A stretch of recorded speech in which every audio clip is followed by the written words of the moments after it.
Suala la nchi kuchomwa, hatimaye Waziri Mkuu Mwigulu Nchemba alitolea ufafanuzi kwa kina. Sikiliza hii hapa. Wale wanaowaambia chomeni nchi yenu, wazeni wazeni wako wapi hao? Wana uraia pacha. Hata kama wanaongea Kiswahili, wana nchi nyingine, na watoto wao wako kwenye nchi hizo waliko wao, na ndugu zao wako kwenye hizo nchi waliko wao. Wanawaambieni nyie mchome ya kwenu mlionayo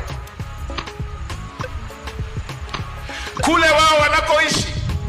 Wanakuambia wewe choma zahanati, wanakuambia choma kituo cha afya, wanakuambia choma ofisi ya maji. Wao kule wanakokaa, kituo cha afya na hospitali ni pua na mdomo na walipo. Wewe ya kwako wanakuambia choma. Barabara zao wanakokaa, wale wanaowaambieni nyie chomeni za kwenu, barabara zao hawaruhusu hata utupe karatasi, inaharibika barabara. Hawaruhusu hata utupe kizibo cha maji.